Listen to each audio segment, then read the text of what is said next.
Hey Connor, happy Earthling Day. Hey Andrew, happy Earthling Day to you too. So I'll introduce us. I'm Andrew Day. You are Connor Echols. And along with Robert Wright, we are the authors of The Earthling, the weekend edition of Robert Wright's NonZero Newsletter on Substack. And today we'll be discussing items from the latest issue of The Earthling. Bob will be joining us later to talk about some artificial intelligence stuff and maybe his ongoing trip down the JFK assassination rabbit hole.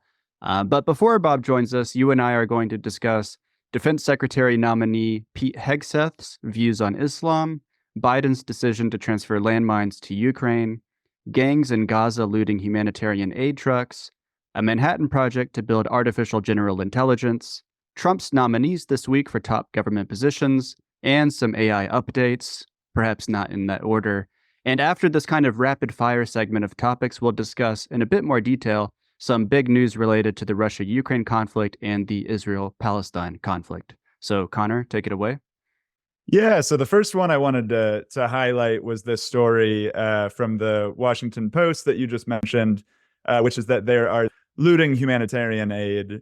This is a very interesting story in part because, as we note in the newsletter this week, basically this is downstream of Israel's kind of commitment to destroying all aspects of the previously existing government in Gaza, including civilian police officers and others who Israel considers to be part of Hamas. So, basically earlier in the war, these sort of Hamas affiliated police were the ones in charge of guarding and escorting a lot of these aid convoys. Over time, Israel made the decision to target them at times while they were doing these escort missions, and that has made it more or less impossible to protect them.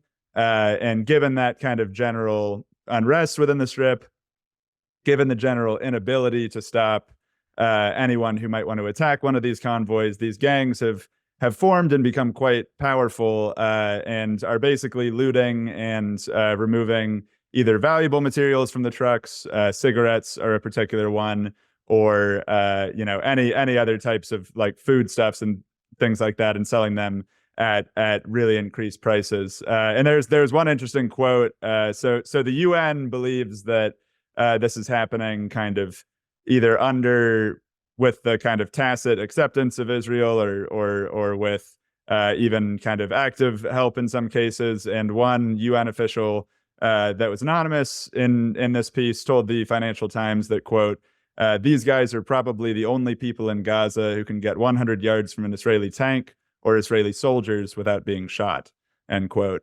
So that's really stark. It's interesting to see the ways in which that's broken down. And it's related to another piece of news that I think that we're going to talk about later, which is that the International Criminal Court officially this week issued arrest warrants for both Israeli Prime Minister Benjamin Netanyahu and former Defense Minister Yoav Gallant, as well as Mohammed Deif, one of the military leaders of Hamas in Gaza, who is presumed dead at this point, but the ICC was not able to confirm that. The charges that the Israeli officials are facing include this idea of the war crime of using starvation as a weapon of war. So that's something that we can talk about a little bit more later. But for now, I'm going to throw it back to you, Andrew. Okay, so also this week, President Biden authorized the provision of anti-personnel landmines to Ukraine. The transfer of these controversial weapons is intended to help Kiev slow down Russia's military advances, especially in eastern Ukraine. These weapons are widely banned. More than 160 countries are signatories to the Ottawa Treaty, which bans anti-personnel landmines. But the US and Russia are not signatories, and Russia has used landmines to great effect throughout the Ukraine war to defend captured territory. Landmines are controversial and widely banned because they kill indiscriminately, and they've been known to kill and maim civilians long after conflicts draw to a close, since they remain in the ground and are difficult to clean up.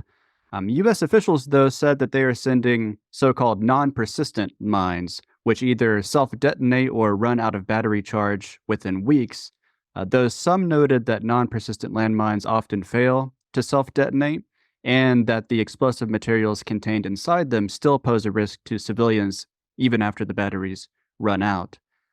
In 2022, it's kind of interesting. Biden had revived an Obama-era policy banning the use or transfer of anti-personnel landmines outside the Korean Peninsula.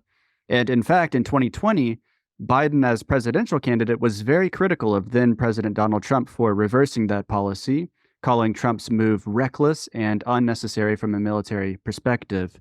But now the Biden White House says the mines are needed to help Ukraine fortify its defenses. And as I mentioned, in a little while, we'll talk in a bit more detail about the Russia-Ukraine war, which has brought some truly alarming developments this week that are worth discussing. Yeah, and before we get to those truly alarming developments, we'll talk a little bit more about something that others, I guess, have seen as alarming or in many ways concerning, which is the kind of set of nominees that Donald Trump has put forward for various cabinet positions. One that I wanted to talk about briefly and that we talk about in the newsletter this week is Pete Hegseth, who is Trump's nominee for the Secretary of Defense. People in the Democratic Party have highlighted as a potential liability that he was a Fox News host, that he has far-right cultural views, especially related to kind of women's role in society and in the military in particular. And they also note that there's an allegation of sexual assault against him from 2017 that he settled out of court with the victim who alleges the assault. And then on the kind of establishment foreign policy side, I guess the blob, they're very worried about his lack of managerial experience in a role that will include overseeing the largest agency in the U.S. government, containing some 3 million active employees at any given time.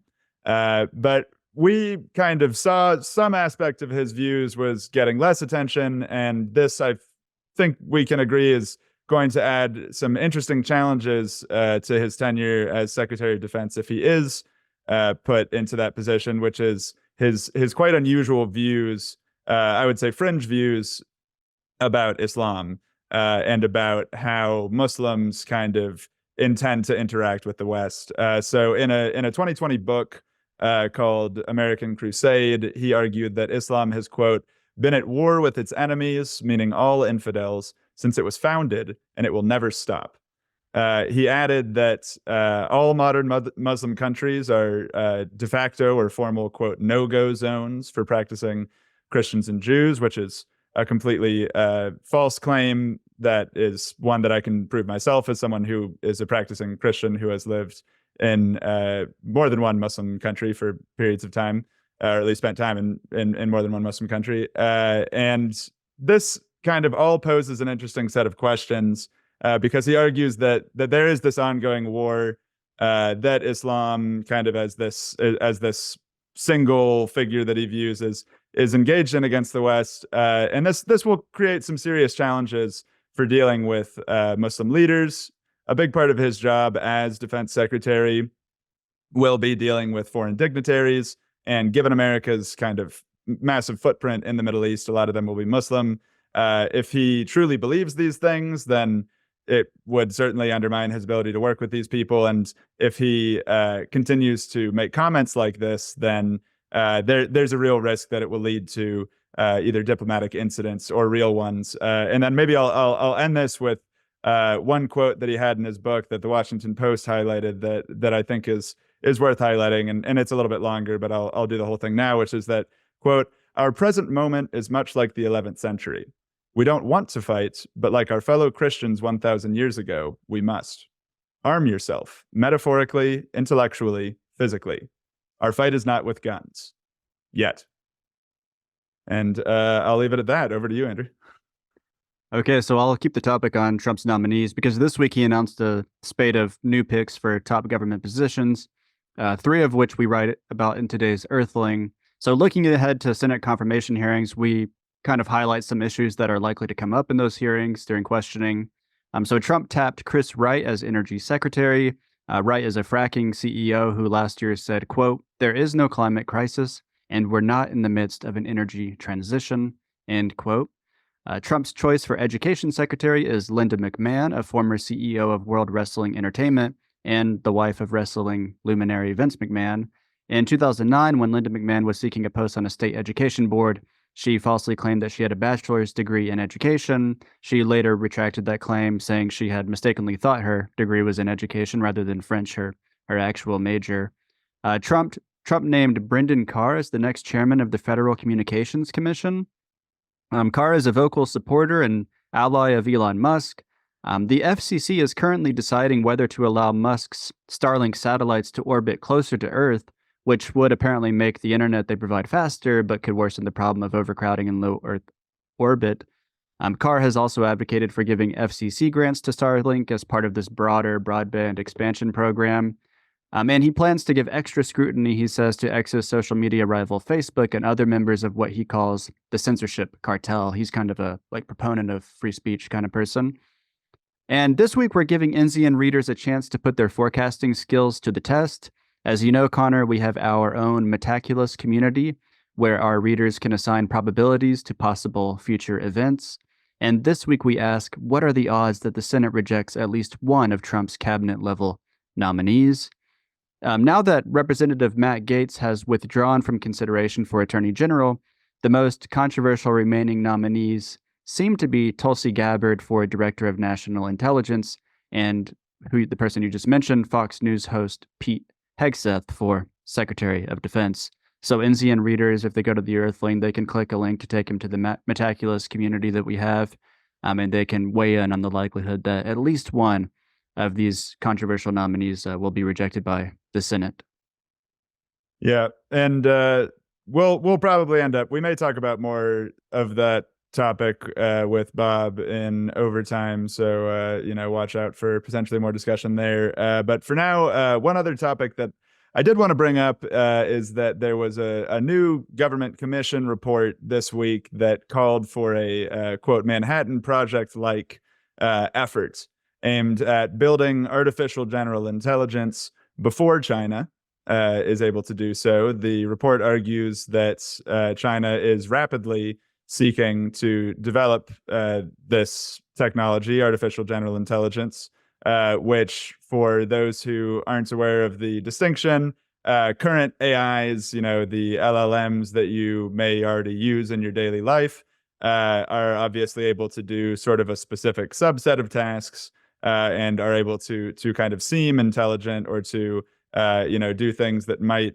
feel like intelligence, but an artificial general intelligence, AGI, would be something that surpasses any human at any cognitive task, is able to reason independently, is potentially able to act as an agent, meaning that it's, can use a computer, can impact things in the real world. So this is kind of the, this is the 2001 style HAL supercomputer type thing. And they argue that, we should put an enormous amount of resources behind developing this and preventing China from doing the same. So this should get a lot of support from within the Trump world. Trump himself has not talked about this at great length, except to say that he finds the idea of superintelligence to be scary. But people in his orbit have argued over the past year that this is a crucial thing, that we should be doing these, quote, Manhattan Project-like efforts to expand America's AI industry and to accelerate AGI development. And this will probably get some support within the AI community, which has also shown a desire to kind of race with China on these issues. So critics have pointed out a lot of potential issues with this. I'll just highlight two that listeners should be aware of. One comes to us by way of Garrison Lovely with the Obsolete newsletter. He's a journalist who covers AI quite closely. And he points out that the report fails to marshal any evidence to suggest that China is, in fact, rapidly racing to create AGI. There's reason to believe that China would not want to pursue this for various reasons, including the fact that it is obviously an authoritarian state that likes to protect its information environment, likes to protect itself, and would potentially fear something that could have the destabilizing impacts of AGI. So, that's an open question. And there's also the open question of whether us believing that China is pursuing it will make it more likely, that a self-fulfilling prophecy will occur, and that an arms race will ensue. And then I would also note the critique from MIT professor and kind of AI luminary Max Tegmark, who argued that a sprint to AGI would be a, quote, suicide race, under the argument that there's, quote, no reliable way to align its goals and values with our own, end quote, meaning that we may or may not be able to control it in a meaningful way. So that is my last kind of news bite. Do you have any more for us, Andrew? Yeah, so in addition to that item on AI, we have these 3 AI updates related to ways that the technology can improve healthcare and possibly threaten the jobs of healthcare professionals. The update that caught my eye was a study by researchers at the University of Virginia who tested whether human doctors or ChatGPT Plus were better at diagnosing illnesses and ailments in tricky medical cases. And there were 3 groups whose performances were compared in this study. Humans acting alone without the aid of artificial intelligence, ChatGPT Plus acting alone, and humans using ChatGPT Plus. Many people have said that AI won't necessarily replace human workers, but will, in many cases, lead to these so-called centaurs, or humans using AI to augment their productivity. Interestingly, though, while the AI-boosted human researchers performed a little bit better than humans who didn't have AI, the study also found that ChatGPT Plus performed better on its own. So in this case, at least, the AI model was better than the centaurs, and in fact, it was much better, achieving a 92% accuracy rate compared to 76% for the centaurs. And I think that's the last of the items we were going to discuss in this kind of rapid fire way. What did you want to talk about in a bit more detail? Yeah, I thought one interesting one to highlight would be this news about the International Criminal Court warrants against Netanyahu and Gallant. I think that this is going to be, a lot of people don't really think very much about the ICC in their daily lives, and probably for good reason. It doesn't have an enormous amount of impact on day-to-day international politics, but it's actually had a really important role in the past few years, because it's been kind of the central venue in which debates about justice in the international community have played out. So there's a lot to kind of dig in there. But one thing I would just note at the start of this discussion is that Netanyahu and Gallant are now going to have extremely circumscribed ability to travel throughout the world. The theory, in theory, the Rome Statute and all states that are parties to the Rome Statute, which is the underlying treaty to the ICC, that mandates that all of those parties consider the ICC to be an essential part of their judiciary, and that they must, execute arrest warrants if they are made. And so we've seen a few different states give different answers on this. The Netherlands, where the ICC is actually based, has said that they would execute the arrest warrant, and that they would actually go a step further, and in accordance with their interpretation of the Rome Treaty, they would actually reduce contacts with the Israeli government to the minimum necessary in order to not essentially be interacting with potential war criminals. You've seen, Germany seems to be kind of on the fence. They're usually strong defenders of this, especially in the case of the ICC case against Russian President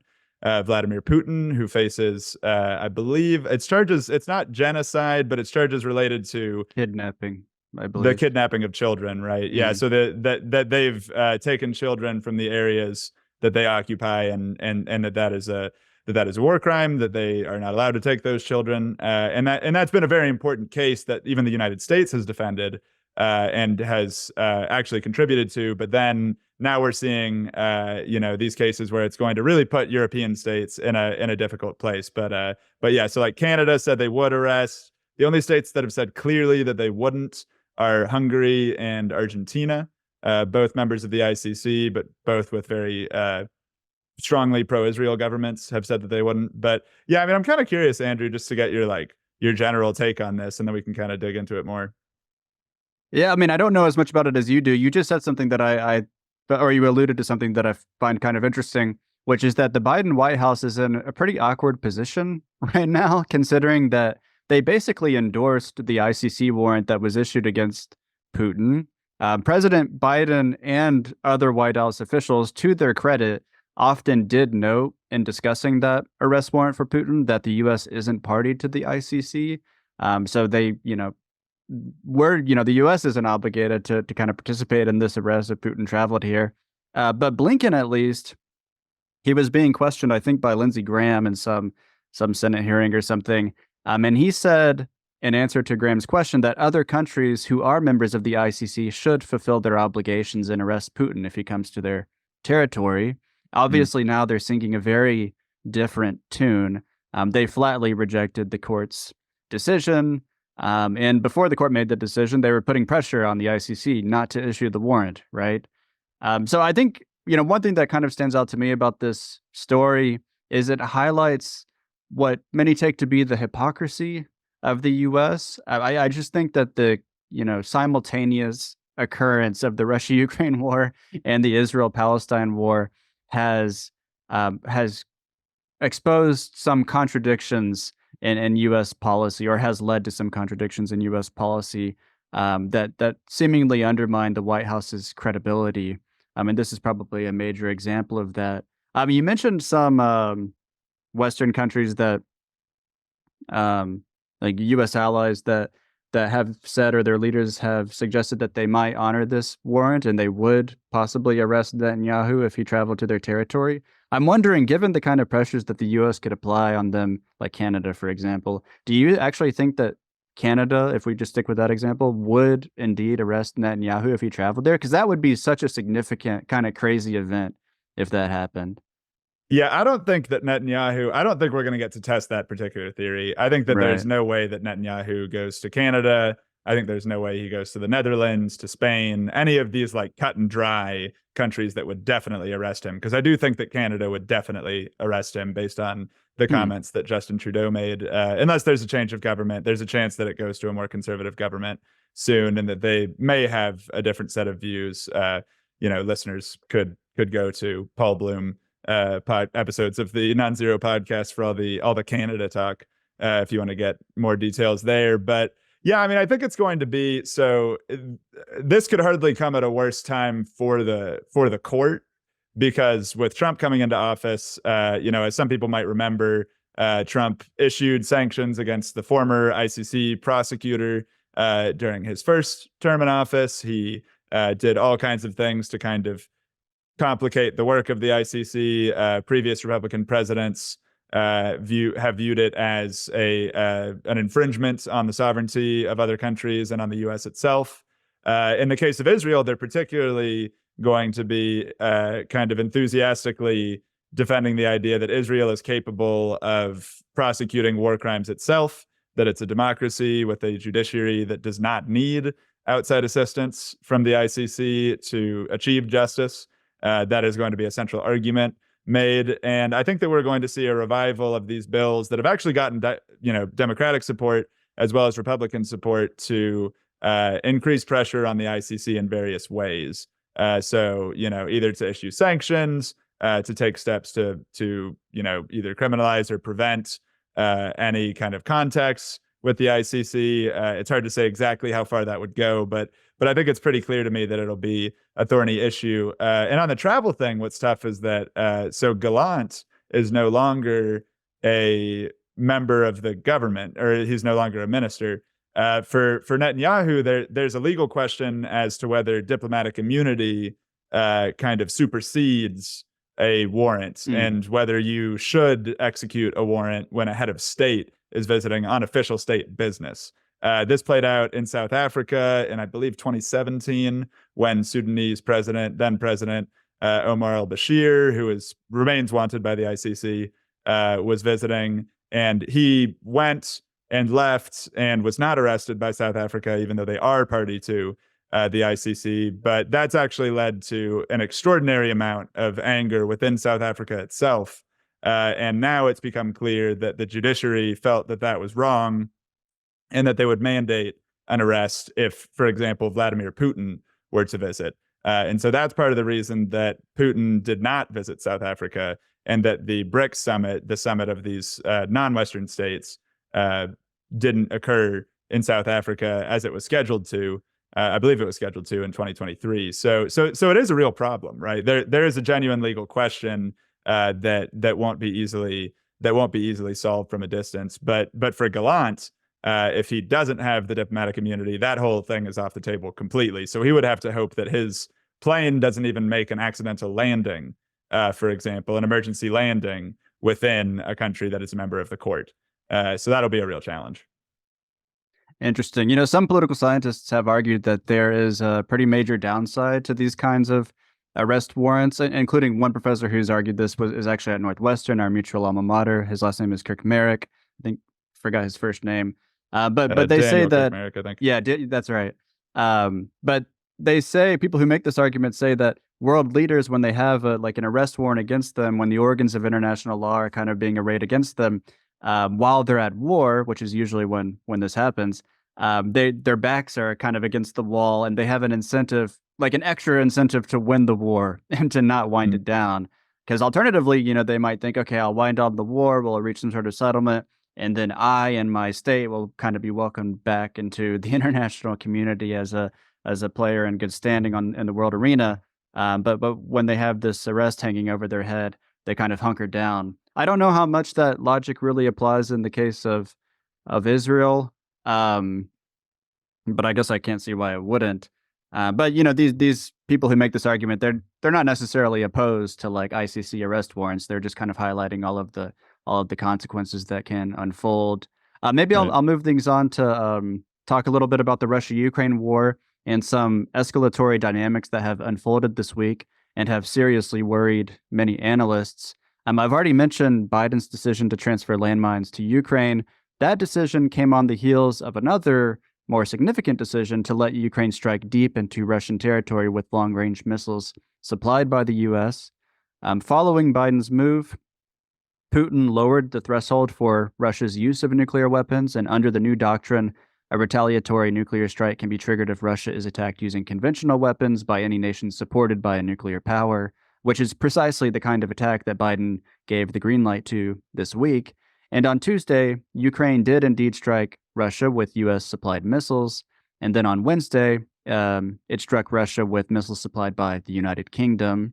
And then the day after that, Thursday, Russia launched a new experimental intermediate-range ballistic missile into Ukraine. This missile apparently is different from others that Russia has used in the Ukraine war, in that as it re-enters the atmosphere, it can launch multiple nuclear warheads. So this feature, along with its hypersonic speed, makes it extremely challenging for even the most sophisticated air defense systems to intercept the weapon, a fact that Putin highlighted in an address that he gave following the strike. And during that speech, Putin connected the missile strike to Ukraine's own strikes using Western missiles, and he said that Russia would be entitled to attack NATO countries that are aiding in such Ukrainian strikes into Russian territory. Part of his reasoning there is that Ukraine is unable to operate these long-range missiles without NATO assistance, especially like satellite and guiding assistance for targeting. So Putin says NATO and Russia should be considered to be in direct conflict now that this line has been crossed. And I should say, in case it's not obvious, that, you know, fortunately, obviously, the ballistic missile that Russia fired into Ukraine this week was not carrying a nuclear payload, but the strike was widely seen as a nuclear warning signal to the West, and clearly it was. So much has happened this week. I'm kind of wondering if I left something out. But is there anything you want to say about these developments?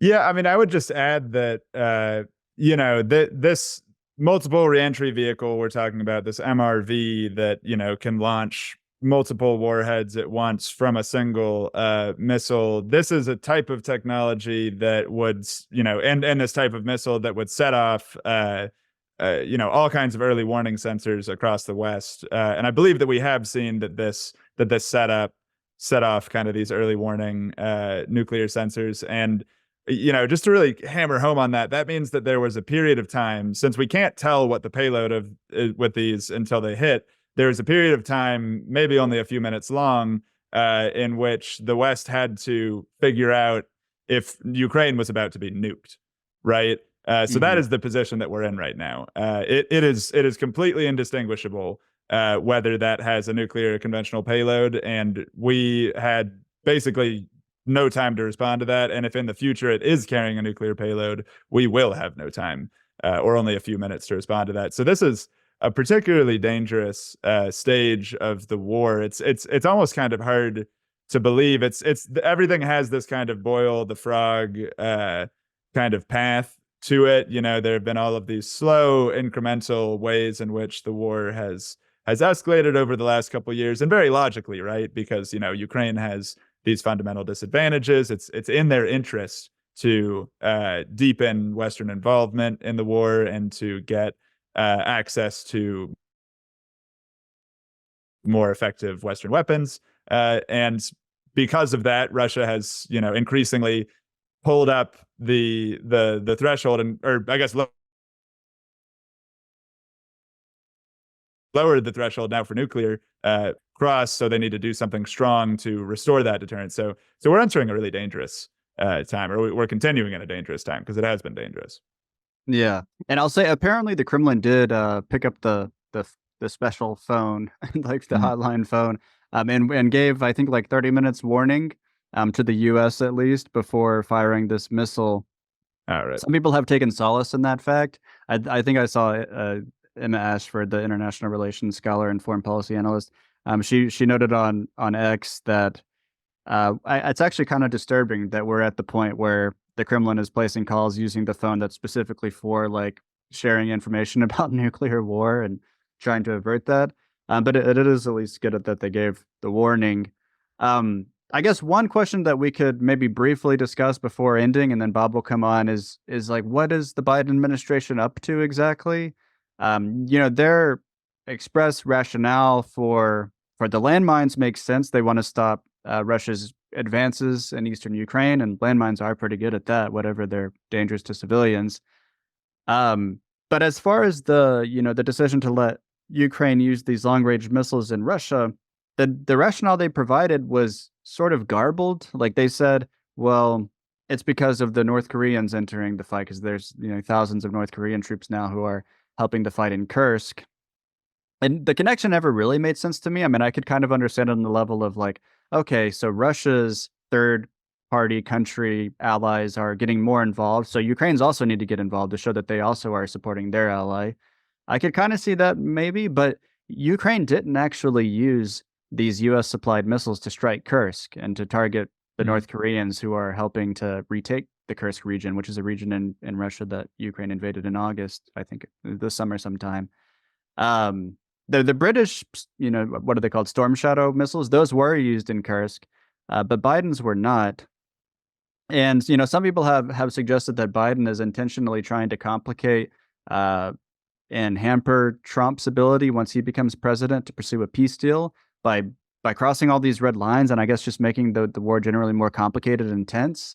Another possible explanation is that the Biden White House is just trying to get all these weapons out the door before the change in administration, and for fear that Trump is going to cut off the flow of aid to Ukraine. Do you have any thoughts about what the White House is up to? Yeah, I have a hard time believing that their goal is escalation per se, right? They've shown a lot of fear about that, and they've also shown a lot of distrust of it. And I think that if their goal is to make it as dangerous as possible right before Trump takes office, I see some tension there. I think the thing that does make the most sense is the latter one that you said, which is that in particular with regard to these new missiles or these new like landmines they're sending, different things like that. I think that they're trying to get as much out the door as possible. They're trying to make sure that Trump is not able to cut off the supply of weapons, which, to be clear, Trump has not said explicitly that he will immediately cut off the supply of weapons or anything like that. That's a complicated topic that I know, Andrew, you have quite a lot of thoughts on. So maybe we can discuss that a little bit more later. But yeah, I think the broader thing is they're trying to reestablish deterrence in a sense. They're trying to kind of fit the new red lines, and they're arguing that since Putin has escalated by sending these North Korean soldiers, that there needs to be a parallel escalation that shows that the U.S. is able to kind of match them. It's a delicate line to walk. It's a delicate line to walk, and I definitely don't think that it's as easy to control as some members of the administration might hope. Yeah. The problem with this military conversation, if we want to call it that, is, there's not an infinite number of rungs on the ladder of escalation to nuclear war, right? And this latest missile strike by Russia must be pretty near the top of that ladder. I guess they could also do a kind of demonstration nuclear explosion, away from the battlefield, away from Ukrainians. But anyway, I think that's all for the items from this week's Earthling. So now let's say hi to Bob. Bob, welcome aboard. Well, thank you. How are you guys? How did you do in the early part of the taping? Did you do me proud? I think so. It was very rapid fire today, and I think we covered every topic that deserved to be covered in this week's busy news week. That's impressive. Well, you guys are young. The synapses are really firing, so we expect rapid fire. And now it's at this point that people have to crank it up to 1.8 because I'm showing up. So, so we're gonna like move more or less directly into overtime is the idea, right? Yes. Yeah. Before we do that, two things. First of all, people should follow us on Blue Sky. We're opening up a second front in the social media wars. I still need to make my account, but I will make one. Well, isn't there a NonZero account? Mm-hmm. What is it? Do we know? Have we memorized it by heart? Connor knows, I think. Connor's in charge of that. Connor, a lot of pressure. NonZeroNews.bluesky.social. Okay, so it's at NonZero News, which is one word, I gather. Right. Now mine is .bsky.app. Is that the standard protocol, or are there varieties? There's a variety. Yeah. But ours is .bsky.social. But it'll show up if you look up social. That's right. It's not .a. Oh, and mine is at Robert Wright, one word, .bsky.social. That's true. Okay, now before we go into overtime, I've got great paywall bait. Okay. So listen, tell me what you think. This could become our whole business model. Tell me what you think. So a few weeks ago, as NonZero members who get access to the overtime of all these podcasts I regaled Paul Bloom with tales of my going to an optician because I wanted to get fitted for glasses, because I've long been a contact lens wearer that has problems, because, when I need, I need, the reading, I actually should have bifocals, or is, the modern incarnation being progressive lenses. And they have progressive contact lenses. I refuse to believe they work. I've been using this imperfect solution of a so-called monolens, where you actually have one of the eyes is actually getting less correction than it needs for distance.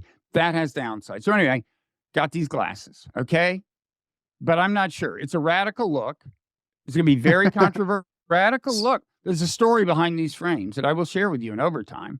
So you putting on the glasses, that's the paywall bait? That's the paywall bait. Because I'm honestly not sure if I should go public with these. Should I wear them on the other side, on the free side of the paywall in the future? And I'm going to get your guidance and the guidance of any members. And, if people want to go the rest of their lives without having ever seen me in these, in the case that I don't keep wearing them, like if you guys give me the thumbs down verdict, I don't keep wearing them, this will have been the last chance to see them. I mean, if people want to go their whole lives without having seen me in these eyeglasses, it's their call. Seems like a hell of a burden to carry through life to me. But that is the decision they face. We're going to go in overtime. I'm going to put these glasses on and tell you the whole story behind the frames. I mean, these are controversial. This is wild. I can't wait. I hope they're thick-rimmed, red, circular glasses. I'm not gonna. All I'm gonna say is these make like a Matt Gaetz party look tame. Okay. Wow. And the way that people can get access to the overtime segment and other exclusive audio content, of course, is to go to the Robert Wright's NonZero Newsletter on Substack and become an NZN member today. Yeah. Okay. So let's go to overtime. We're also going to talk about other stuff besides eyeglasses. I should emphasize. While you're wearing them, we'll talk about Matt Gaetz, maybe Russia, Ukraine, artificial intelligence. Maybe some AI, maybe Pete. I can never remember how to pronounce Hegseth. Yeah. Why is it? A weird name. It is a weird name. Okay. So now we hope, thanks to everybody who's, even those who are choosing not to follow us into overtime, however unwisely. I'm polishing the lenses even as we speak, just to add to the drama. Wow. Okay. And thanks to them and thanks to people who are going to follow us. And now we are going into overtime. This was a free preview of Earthling Unplugged. To unlock the rest of this conversation and other exclusive audio content, become an NCN member at nonzero.substack.com.